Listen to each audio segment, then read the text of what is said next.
Selamat datang di Beetle Channel, semoga kita bahagia.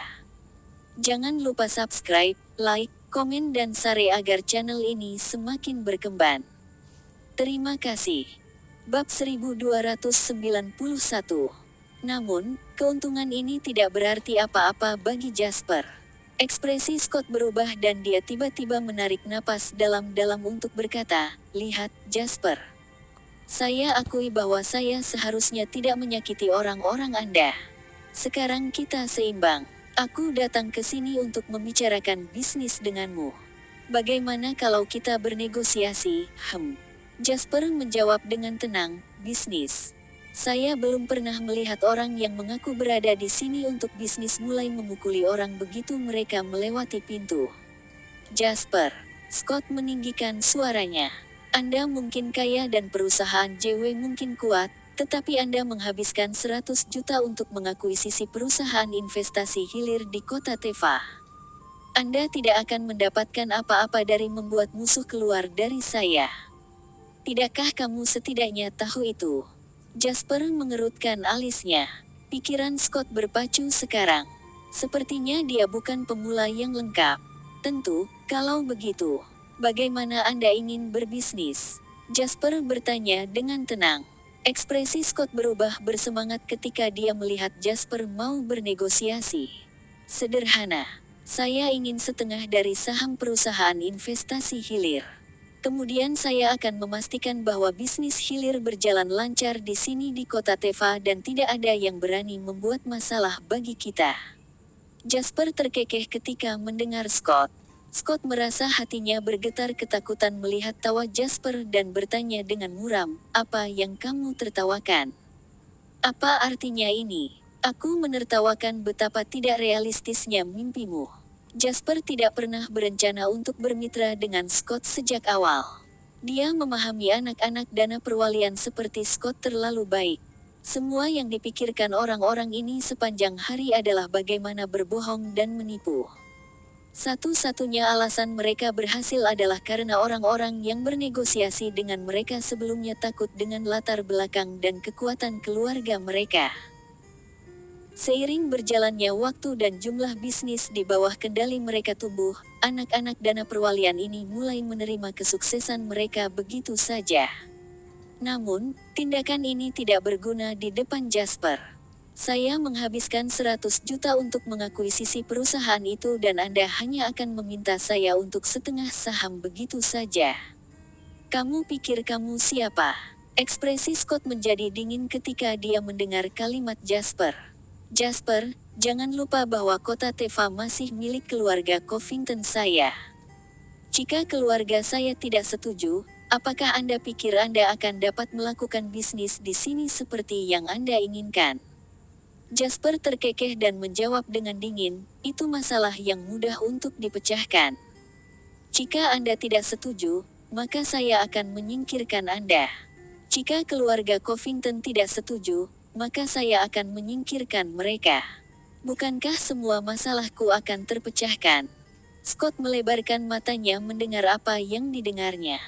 "Apakah kamu benar-benar gila, Jasper? Kamu pikir kamu siapa? Apakah Anda benar-benar berpikir Anda semacam dewa? Saya bukan Tuhan, hanya pengusaha biasa." Jasper menatap Scott dan berkata dengan tegas dan kuat, "Seorang pengusaha yang menolak untuk dieksploitasi oleh Anda. Seperti yang saya katakan tadi, saya sudah mengakuisisi perusahaan dan saya akan mulai berbisnis. Tidak mungkin saya memberi Anda setengah dari saham hanya karena Anda meminta. Silakan dan tunjukkan trik apa lagi yang Anda miliki, saya akan menunggu." Scott mengangkat tangannya dengan marah dan menunjuk Jasper, "Baik. Baiklah kalau begitu. Kau menang kali ini. Tapi aku akan memberitahumu juga. Aku tidak akan membiarkan perusahaan bodohmu itu melakukan bisnis di sini di kota Teva, kalau tidak aku mungkin akan mati." Jasper menyipitkan matanya dan menatap Scott dengan dingin sebelum dia berkata dengan datar, "Baiklah, kalau begitu. Ayo berjuang. Dari apa yang saya ingat, keluarga Covington berada dalam bisnis real estate, bukan?" Bab 1292. Setengah dari bangunan kota Teva dibangun oleh Anda. Bagus, saya juga memiliki bisnis di industri real estate dan saya memiliki beberapa bangunan di kota Teva ini. Jasper kemudian mengeluarkan ponselnya untuk menelepon Sean, penanggung jawab perusahaan real estate. Periksa semua real estate kami yang belum dijual di kota Teva. Setiap pelanggan yang bersedia membeli kontrak perumahan akan diberikan renovasi senilai 10% dari harga perumahan mereka, dapat digunakan sebagai diskon dari harga dasar perumahan atau ditukarkan dengan renovasi gratis dan peralatan listrik. Dan jika pelanggan kami datang untuk membeli real estate, kami datang dengan kontrak mereka dengan perusahaan real estate keluarga Covington, bayar biaya kompensasi mereka dan naikkan bonus renovasi menjadi 20%. Sean tertegun sejenak ketika mendengar instruksi Jasper. Namun, Sean adalah pria yang cerdas dan dia tahu satu hal. Perusahaan itu milik Jasper, jadi pria itu memiliki hak penuh atas apa yang terjadi di dalamnya. Setelah memahami itu, Sean segera menjawab, "Saya mengerti, Tuan Lin. Aku akan segera mendapatkannya." Setelah menutup telepon, Jasper kemudian menoleh untuk melihat ekspresi sedih Scott dan berkata dengan tenang, "Keluarga Covington tidak hanya melakukan real estate, kan? Itu juga salah satu dari 3 pemasok makanan non-pokok teratas di Provinsi Tenggara." Kemudian, Jasper membuat panggilan lain. Kali ini ke Dawson. "Paman Suler, tolong ambil semua makanan non-pokok yang disediakan oleh keluarga Covington dari rak di supermarket kelompok." Jauh di Norritus City, Dawson sedang rapat saat menerima telepon dan tersenyum saat menjawab, "Baiklah. Saya akan segera mengirim kabar." Sebagai merek supermarket rantai terbesar, Suler Supermarkets memiliki terlalu banyak pemasok yang meminta kemitraan. Itu telah mencapai titik di mana setiap produk dari suatu perusahaan pasti akan menguntungkan saat itu dijual di rak-rak Suler Supermarkets. Oleh karena itu, tidak masalah untuk menarik satu merek makanan non-pokok dari rak. Jasper meletakkan telepon dan menatap Scott, wajah pria itu tanpa warna.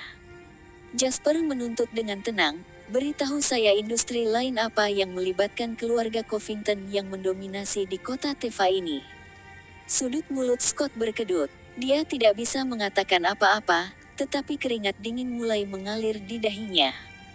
Dia hanyalah generasi ketiga dari keluarga Covington. Kakek dan ayahnya masih memimpin keluarga. Orang yang bertanggung jawab sekarang mungkin adalah ayahnya, tetapi bahkan ayahnya hanyalah seorang junior di mata yang lebih tua. Scott tidak pernah membayangkan dia akan membawa begitu banyak masalah bagi keluarganya. "Bapak Lin, keluarga Covington juga menyediakan makanan dan minuman, dan mereka memiliki beberapa restoran dan hotel besar di kota Teva." Bas tiba-tiba angkat bicara. Dia tidak ingin apa-apa selain mengacaukan Scott, jadi dia tentu saja tidak akan melewatkan kesempatan ini. Scott menggigil ketika mendengar Bas. Dia memandang Bas dengan kesal seolah ingin mencabik-cabik pria itu. "F dan B dan hotel, ya. Saya tidak terlibat dalam 2 industri itu." Scott merasa lega ketika mendengar Jasper, tetapi kelegaan ini hanya berlangsung beberapa detik sebelum Jasper melanjutkan berbicara. "Tapi saya dekat dengan beberapa pemilik restoran di Norritus City. Seharusnya tidak ada masalah untuk berinvestasi di dalamnya dan meminta mereka untuk memulai perang dagang dengan perusahaan makanan dan minuman keluarga Covington. Untuk hotel, penanggung jawab Hotel Hilton di Provinsi Tenggara menghubungi saya beberapa hari yang lalu dan bertanya apakah saya ingin bekerja sama. Saya berencana untuk menolak, tetapi sekarang saya memikirkannya, sepertinya bukan ide yang buruk untuk membuka JW Hilton di sini di kota Teva, bukan begitu?" Scott kehilangan semua harapan ketika dia mendengar ini. "Kau gila, Jasper," teriak Scott. "Apa yang saya lakukan untuk menyinggung Anda, sampai-sampai Anda bersedia pergi sejauh ini dan menargetkan keluarga Covington? Bahkan jika kamu berhasil, kamu masih akan membayar banyak uang."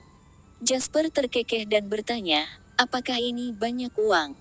Jika saya berhasil sepenuhnya menyingkirkan keluarga Covington dari kota Teva, maka ruang yang akan Anda tinggalkan di pasar akan dengan mudah mengembalikan semua yang saya bayarkan sebelumnya. Mata Scott dipenuhi ketakutan saat dia berteriak pada Jasper, "Jadi, kamu akan melawan keluarga Covington sampai mati karena sesuatu yang begitu tidak penting?" Jasper menjawab dengan tenang, "Menurutmu ini adalah sesuatu yang tidak penting. Anda juga berpikir bahwa saya hanya memberi Anda setengah dari saham perusahaan investasi hilir, bukan?" Petik 2 titik. Scott tidak punya apa-apa untuk dikatakan sekarang. Pada saat ini, telepon Scott berdering. Melihat nomor telepon ayahnya di layar, Scott menggigil saat firasat buruk melanda dirinya.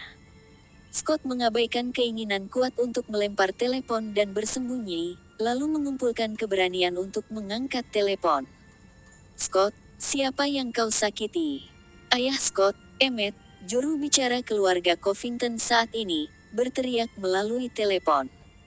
Hati Scott bergetar dan dia bertanya dengan pucat, "Ayah, bagaimana? Bagaimana kamu tahu? Bagaimana aku tahu? Berapa lama lagi kau berencana menyembunyikan ini dariku? Orang-orang di bawah saya mengatakan bahwa Anda telah menyinggung pemilik perusahaan JW, Jasper Line." Scott meratap dan menjawab, "Tidak hanya tersinggung. Dia memanggil bawahannya di depanku sekarang. Dia tidak hanya melawan kita di industri real estate, tapi dia juga ingin mengeluarkan produk perusahaan kita dari rak supermarket. Dia juga mengatakan dia akan menyerang kita di F&B dan industri perhotelan." "Ayah, dia mencoba mencabut keluarga Covington." Emmett segera meraung ketika dia mendengar Scott. "Kamu bintang. Saya selalu mengatakan kepada Anda untuk tetap low profile, bukan? Jangan berpikir bahwa karena Anda lahir di keluarga Covington itu berarti Anda berada di puncak dunia. Ada banyak orang di luar yang lebih berkuasa daripada keluarga Covington. Siapa yang memberi Anda keberanian untuk menyinggung perusahaan JW? Apakah kamu tahu apa yang dikendalikan perusahaan JW di Provinsi Tenggara?" Scott menggigil dan menjawab, "Saya tidak berpikir konsekuensinya akan begitu parah. Saya hanya berpikir untuk mendapatkan beberapa manfaat." "Kamu ada di mana sekarang?" Emmett bertanya dengan dingin. Scott melirik Jasper bersalah dan menjawab, "Saya di kamar Jasper di Teva Hotel." "Kau pergi mencarinya. Betapa beraninya kamu." Emmett ingin mengalahkan Scott. "Berikan Jasper telepon." Scott tidak berani mengambil waktu manisnya sendiri dan segera menyerahkan telepon ke Jasper. Jasper mengambil telepon dan berkata dengan tenang, "Ini Jasper Line." "Bapak Line, aku yakin pasti ada kesalahpahaman dalam hal ini." Emmett segera merendahkan dirinya saat dia berbicara. "Saya ayah Scott, Emmett Covington. Aku akan memastikan untuk memberi pelajaran pada anak yang tidak berguna itu karena telah menyinggungmu, jadi tolong tenangkan dia." Jasper menjawab dengan tenang, "Putramu mencoba menipuku dan memukul anak buahku 2 kali. Apa aku harus move on dari itu?"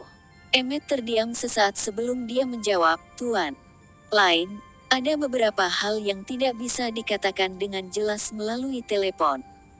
Bagaimana dengan ini? Saya akan menyiapkan pesta di rumah saya malam ini hanya untuk Anda, Ten Line. Tuan tua kami juga sangat tertarik untuk berbicara dengan pengusaha muda seperti Anda, Tuan Line. Bagaimana menurutmu? Anda melibatkan tuan lama Anda?" Jasper tersenyum dan menjawab, "Karena Anda telah mengundang saya, Mer Covington, maka sudah sepantasnya saya hadir." Bab 1293. Jasper mengakhiri panggilan dan melemparkan telepon kembali ke Scott sebelum berkata dengan tenang, "Kamu bisa pergi sekarang. Aku akan pergi ke rumahmu malam ini." Ekspresi Scott berubah dan dia ingin mengancam Jasper lebih jauh, tetapi dia tidak berani melakukannya setelah dia memikirkan kembali betapa marahnya ayahnya. Pria itu pasti ingin mengulitinya hidup-hidup. "Kalau begitu aku akan menunggumu di rumah," Scott berkata sebelum melarikan diri tanpa melihat ke belakang. Setelah Scott pergi, Jasper membawa Bas ke rumah sakit. Bas merasa putus asa, setelah pergi ke rumah sakit 2 hari berturut-turut. Syukurlah bahwa pemeriksaan mengungkapkan bahwa tidak ada masalah yang terlalu besar. Jangan mencoba menerima pukulan jika itu terjadi lagi di masa depan. Melindungi diri sendiri adalah hal terpenting di sini, Jasper mengingatkan. Bas tersenyum kecut dan menjawab, saya tidak tahu bahwa Scott akan menyuruh orang-orangnya mulai menyerang saya begitu dia berjalan melewati pintu. Dia membuatku lengah. Jasper sedikit mengernyit dan berkata, saya akan melakukan yang terbaik untuk menyingkirkan masalah dengan keluarga Covington sehingga Anda akan memiliki lingkungan yang baik untuk bekerja. Bas tertegun sejenak sebelum dia dengan cepat menjawab, Tuan Lane, apakah kamu ingin aku tinggal di kota Teva? Mengapa? Apakah kamu tidak berani melakukannya? Jasper tersenyum. Bas dengan panik menjawab, bukannya aku tidak berani. Saya tidak takut apapun, kecuali mengacaukan ini. Andalah yang mengetahui tentang perusahaan investasi hilir dan Andalah yang mengakuisisi perusahaan tersebut. Sekarang setelah saya membelinya, saya tidak akan membiarkan Anda melarikan diri dengan mudah. Jasper bercanda, lalu memberitahu Bas tentang apa yang dia pikirkan akhir-akhir ini. Saya berencana untuk menyerahkan perusahaan investasi hilir kepada Anda untuk manajemen. Meski sudah menduga kalau memang begitu, Bas masih secara naluriah menolak Jasper saat mendengar usul pria itu. Tidak bisa, Tuan Lane. Saya tidak memiliki cukup pengalaman dan saya hanya karyawan biasa di perusahaan. Saya tidak akan bisa tiba-tiba mengelola seluruh perusahaan. Jasper mungkin tidak mempercayai orang lain, tapi Bas berbeda. Dalam kehidupan masa lalunya, Bas telah sepenuhnya mengubah perusahaan investasi hilir menjadi sesuatu yang besar dengan sendirinya tanpa ada orang lain yang membimbingnya. Belum lagi selama periode pengamatan ini, Jasper juga bertanya kepada Chad dan Departemen Investasi apa pendapat mereka tentang penampilan Bas. Jasper yakin Bas punya potensi untuk sukses lagi. Jangan khawatir, saya akan mentransfer beberapa orang untuk membantu Anda mengelola perusahaan. Bicaralah dengan siapapun yang Anda perlukan dari Departemen Investasi. Selama mereka mau maka mereka bisa langsung datang bekerja di sini. Untuk pengalaman, tidak ada yang lahir dengan pengetahuan tentang cara mengelola perusahaan. Ini adalah sesuatu yang Anda harus membiasakan diri secara perlahan. Aku bisa memberimu uang. Aku bisa memberimu tenaga. Aku juga bisa memberimu waktu. Jasper kemudian menepuk bahu Bas dan berkata, tapi kepercayaan diri adalah sesuatu yang tidak bisa saya berikan. Keyakinan adalah sesuatu yang perlu Anda kembangkan sendiri. Saya percaya bahwa Anda dapat melakukannya dengan baik, tetapi Anda juga harus percaya pada diri sendiri. Bas menatap Jasper dengan penuh semangat. Dia membuka mulutnya, dan setelah ragu-ragu, akhirnya mengajukan pertanyaan yang dia simpan di dalam hatinya. Bapak Lane, kenapa kamu sangat menghargaiku? Bas tahu dia bukan orang jenius. Faktanya, dia telah menerima kata-kata kasar sejak dia masih muda, dan dia bukan seseorang yang dicintai oleh semua orang. Namun, semuanya berubah setelah dia bertemu Jasper. Jasper tampaknya menghargai dia lebih dari yang lain. Jasper tidak hanya memberinya, seseorang yang tidak memiliki kemampuan, pengalaman, atau akademisi, peluang kerja terbaik, tetapi Jasper juga menyerahkan sebuah perusahaan yang dia peroleh dengan 100 juta untuk dia kelola. Tindakan kebaikan Jasper begitu besar sehingga Bas tidak bisa tidak ragu. Mengapa? Aku hanya orang biasa, bagaimana denganku yang begitu pantas dikagumi Jasper? Menanggapi pertanyaan ini, Jasper menyipitkan matanya dan menjawab dengan nada singkat yang tidak begitu dipahami Bas, sebenarnya tidak ada alasan khusus. Jika saya harus menemukan satu, maka saya hanya bisa mengatakan bahwa itu adalah takdir. Bersambung, terima kasih telah menyaksikan dan mendukung channel ini.